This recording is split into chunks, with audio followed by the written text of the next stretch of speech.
Misha here, and last time we talked about the early Tianzhou missions, phase 1. 1 through 4 being unmanned, 5 being first man in space, 6 being the first two-person crew, and 7 being the first spacewalk. Now when I picked up these from the weird Chinese company, I got more than one. Because, well, that's obviously not the ultimate goal of what they're doing.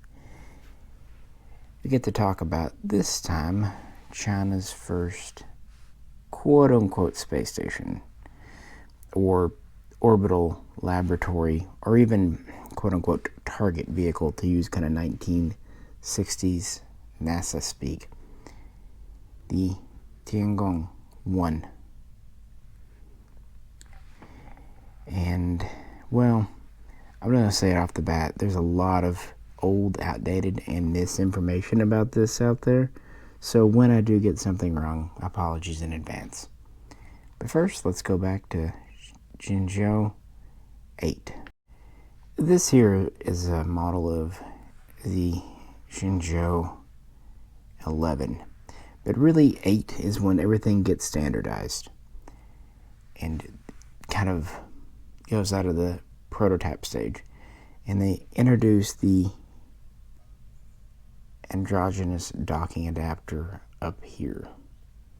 Copied from, although not identical to, Russia's version, originally from the Buran program, carried over to the Shuttle Mirror program, and even adapted in some part to the International Space Station. No one really knows if they're compatible. Probably will never find out. As I said in the last video at the end, in 2011, the U.S. Congress passed a law forbidding NASA, other U.S. government agencies, and even U.S. citizens from working with China in space.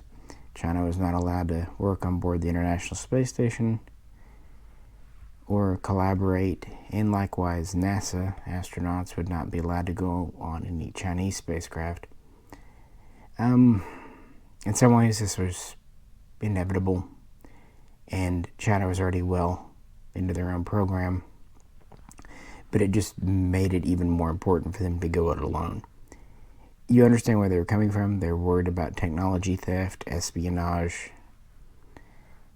but at the same time, it gave them yet more reason, and it even let them start opening up offers for international cooperation. And could it make the International Space Station and U.S. collaboration obsolescent? Well, not when we go back to the year 2008. China is still very much doing catch-up work. They just did their first EVA. But no, from the very get-go, at least going back to 1999 when it was fully approved, they wanted to do a space station. Instead of focusing on the moon, like America did, and Russia, like Russia in the 70s, they focused on stations. But this is not a big one. Tiangong 1, Heavenly or Celestial Palace 1, was not really considered a space station because, well, it's pretty limited.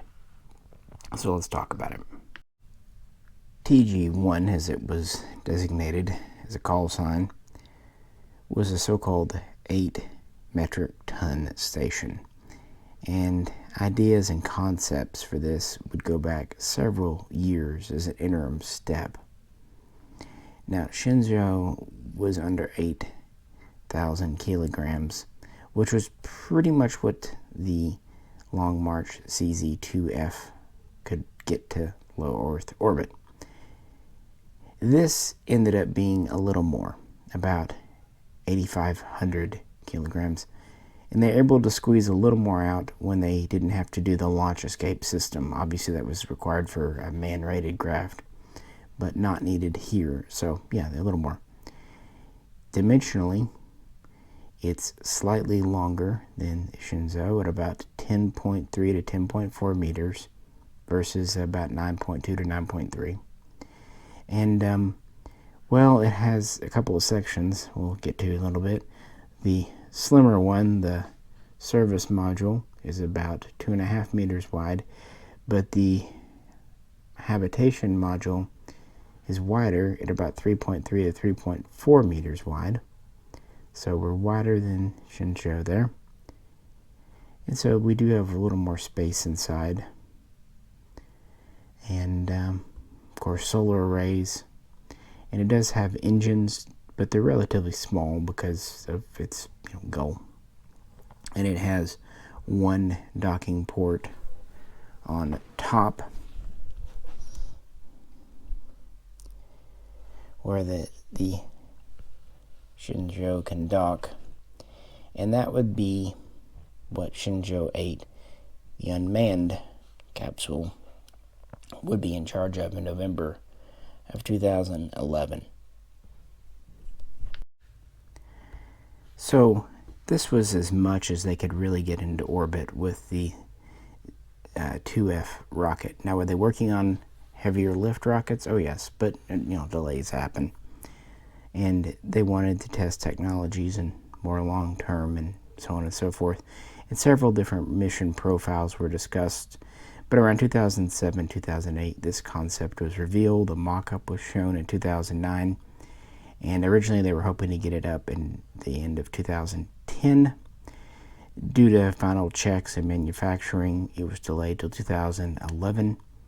And the unit itself, the module, was ready that summer and was supposed to go up in August, but there was a separate Long March failure, so it was grounded just to check everything until September, and finally it launched on September 29, 2011. And the plan was to put up 3 of these of increasing complexity: 2011, 2015, 2020. But of course things would shift around quite a bit, as you're about to see. But it would go up successfully and they would control it from the ground. And then a month later, Tianzhou 8 would dock on November 2nd, testing the automated docking system. And it would stay attached for not quite 2 weeks, and then undock and then redock to test the reusability of the system. Again, this is all being done from the ground.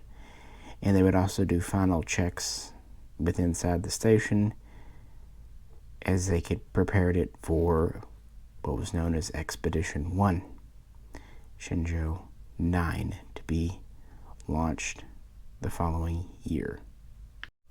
2012, all's ready. The pace they're doing things at is quite interesting. In some ways, it's exceedingly slow.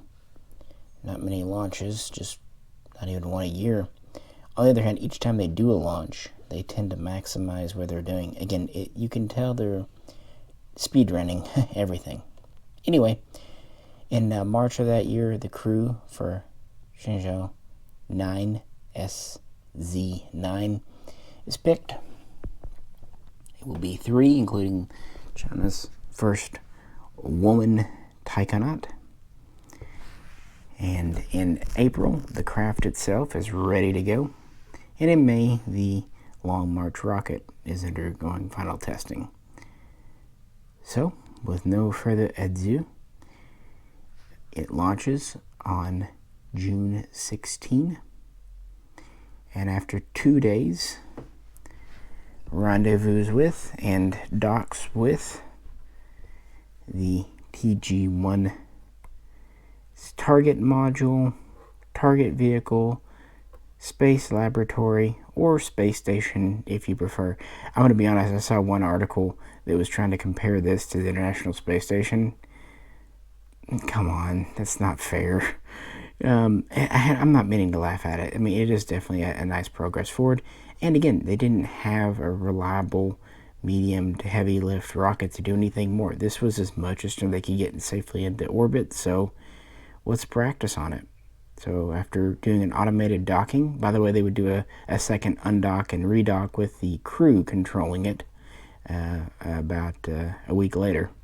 So they would try both methods. But yeah, they would dock, check things out. After a couple hours, the commander would enter, and then the rest of the crew would follow, and well, they would get to work trying to live and work in space. So the rear section is 2.5 meters by about 3.3, and it is the kind of engines. It does have some small engines for maneuvering, power, just that kind of stuff. It has expandable wings, solar arrays. It's a little bit wider than the Tianzhou craft, but not by much. They can also, of course, rotate. Then there's actually a middle connecting section that scales up from the 2.5 meter to the 3.3 meter main cabin. And even though this is just a little over a meter wide, it's not wasted space. This is actually where your tankage is, oxygen, water, whatever else. And then on the other end, we have the docking mechanism. Also, there are, antenna and heat dispensers, radiators. And I like the pedal design, it's pretty cool. And then, of course, there's our main cabin here.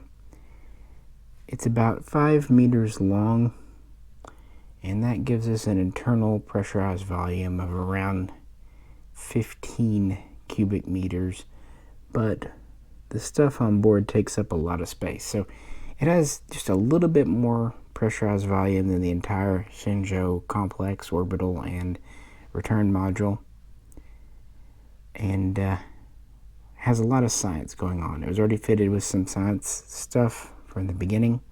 The Expedition 1 brings more.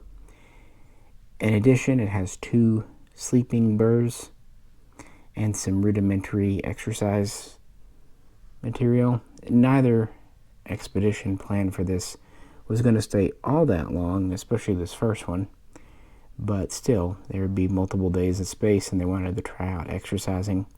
Interestingly, it doesn't really have any restroom or kitchen facilities. Rather, they would just use what was on the Tianzhou and the orbital compartment for that. Now, the main body here, such as it was there for science and just kind of testing things out, living, working in space, what have you. Again, a little cramped, but it does a little bit more than double the size of what they had on their spacecraft, although the actual habitable, livable, movable volume is pretty constricted. That said, this is the first time we kind of see the Chinese design efficacy. And already by this point, it's a little more clean, a little more tidy. Frankly, it's just benefiting from modern technology, at least modern as of the early 21st century. But still, this is a decade after the International Space Station began construction, and it was built using Russian tech from the 90s, 80s, even 70s. It only has one docking port. There was some early, kind of conjecture there might be 2, but no, the rear is just for fuel and what have you. So they would stay on board until checking the manual undock and docking, then tidy things up, and then return to Earth after a couple of days around, I think it was like June 26th, 27th, somewhere in that vicinity. And the first expedition to, we'll call it Space Lab. I think orbiting laboratory is a good way, because, it is an achievement, and really is helping them move forward. Next up, Expedition 2 is scheduled for early 2013, although it's pushed back to June, so just about a year after the other one. It's going to be a longer duration, just over 2 weeks. It will also be a 3-person crew, or it'll also be 2 men, 1 woman. And they continue trying out stuff. More working in space. They do mandatory and just voluntary repairs and replacements of components. They maintain some of the experiments, swapping old ones for new ones, checking on things. But yeah, just really learning more about being in space. And this would be China's longest mission to date at this point. By the way, I said there were 2 sleeping bears in the module. That's true. The 3rd member would still sleep on the Soyuz. The Tianzhou. So there you go. It just didn't have it. Keep in mind, again, they're using the very rudimentary toilet in the craft as well. So what do you do with that? So again, after a successful, just over 2-week mission, the Tianzhou 10, the SZ-10 undocks, and that would actually be the last time humans would set foot on board the station. 2 were only planned. Again, this is a temporary deal. We had 1 unmanned, 2 manned, but its mission wasn't over. They planned to have it in orbit for at least 2 years, and what they wanted to do was just monitor it, see how their construction techniques stood up to time and space, continue running some experiments, but they did put it into sleep mode. So just imagine the Windows sound. This is where it gets a little infamous. Instead of, remote controlling it to deorbit after the planned 2 years, they left it up. And to be fair, it stayed operational, and they had connection with it up until, 2016. That March, finally, they have to admit they've temporarily lost connection with TG1 on the 16th, and then on the 21st, they have to say, nah, it's gone, it's dead. Something failed, something went wrong, it ran out of juice, whatever. And we no longer can control it, which means they could not do a controlled re-entry. Who's to say if we would have had enough fuel left at this point? Kind of almost seems intentional. So that meant throughout 2017, everyone was taking bets on when the Tiangong 1, the Heavenly Palace, would plummet back to Earth. And it would take a while for its orbit to decay. Best estimates were late 2017. In the end, it actually began re-entry early on the morning on April 2nd of 2018, meaning that it was up there for 6 years and counting. So in some ways, it was kind of impressive. Keep in mind, too, that while the International Space Station is a collaboration with many, many partners and took a lot of time and money, what China's doing at this point is completely alone, although, as we'll see, they're absolutely not opposed to international partners once they get things up and running. Also up and running, going back to 2013, the next generation of rocket, known to be the Long March CZ-7, is still not ready yet. So instead, they had built a backup module for TG-1, and it would be launched as TG-2, Tiangong 2, and it would look virtually identical. We finally come to this mission, Shenzhou 11.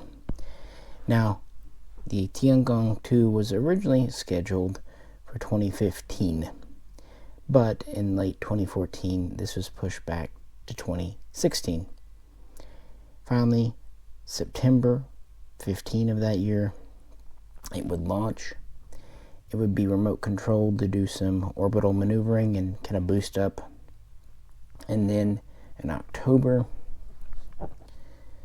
the 2 crew, not 3, of SZ-11 would launch, docking a couple of days later, and they would actually stay up there for a month. That's why there was only 2 crew.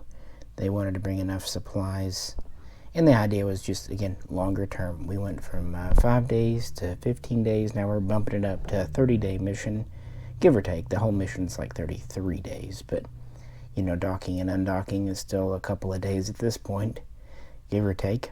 And well, it was successful. They practiced more stuff. There was actually more science on TG2. 14 experiments were loaded on originally. The crew would bring a few more. They would practice docking again, observation, communications.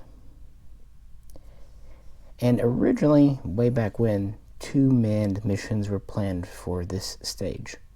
However, it would actually only be this one craft that would ever visit this laboratory station. I should also mention that because of the science on board, it actually was a little heavier at launch, at about 8.5 8.6 metric tons, really pushing the Long March 2F as far as it could go. But dimensionally, it was the same. Some say that the solar panels were different on it. Others say it had the same span. I don't know. It's really hard to get details like that. I mean, a lot of this stuff is built on common space frames. That's as good of any transition point because, this wasn't going to be a waste. In 2017, it actually might do one of its most important tasks, and that would be with an unmanned robot cargo ship. Because, well, that's really what they need next. They're equivalent to Progress. Finally, China's next heavy lift rocket, technically a medium in space terms, but still, the Long March CZ-7 was ready by 2017. And after one test flight, its actual second flight would be to launch this here, Tiangong's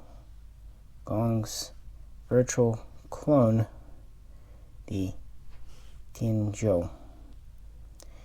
Heavenly vessel, heavenly ship. I still like the translation of heavenly boat because it just seems to describe what it does. This was a cargo freighter. Maybe not a glamorous job, but an oh so important one. And a pretty heavy lift one too, all things considered. And I love the waste not, want not mentality on site here. Because, yeah, you could speculate, why did they waste time on the small TG1 and TG2 modules? Well, one thing they did was they basically hollowed them out and turned them into cargo ships. Just like Russia had made the Progress with. They did give them new solar arrays. These are the updated semi-rigid style. A little squatter, but also wider to kind of suit the needs of a cargo ship. They also had more powerful thrusters because, well, reasons, you get it. And they could carry both fuel and supplies. And they had two sections. The unpressurized service section down here with the fuel, and then the same cabin up here for just whatever. And of course it could be configured. In the beginning they thought about doing a unpressurized version and then a partially pressurized version and then a pressurized. Well, the completely open version, at least to this point, has been scrapped. Instead they just did the pressurized version, storing stuff up here, and it could carry quite a bit, up to about 6,500 kilograms, and the craft itself weighed about 7,000 kilos. So all total mass could go up to 13,500. So a good notable increase from the 8,600 here and the 7,900 of the Tianzhou itself, thanks to the new rocket. I should mention, though, that the CZ-7 is not man-rated. And, of course, this is an automated cargo craft. And it would launch on April 20, 2017, and rendezvous with TG-2 2 days later. Ironically, TG-2 is actually a little bit lighter than the TZ-1 prototype cargo vessel. Yeah, so technically the one docking is the heavier module. Of course, a lot of that's fuel. TG-2 had burned up quite a bit after being up for over half a year, and this would resupply it.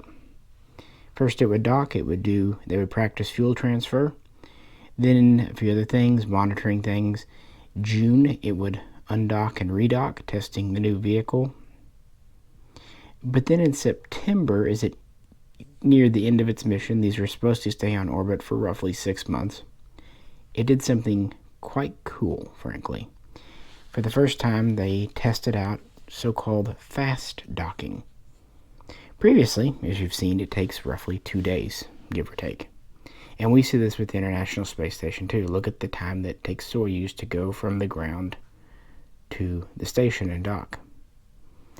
Fast docking was purported to reduce this down to 6.5, maybe even 6 hours. That's a lot better. I don't think I need to tell you. So when TZ1 and TG2 practiced that in September of 2017, it was actually pretty neat. Not only do they have a pretty highly functional heavy lift craft, this could bring more than progress. Keep in mind the space shuttle is no longer in service. There are some other European and Japanese cargo vehicles in operation, and of course Dragon will come online soon, but for the time it was starting to be pretty decent.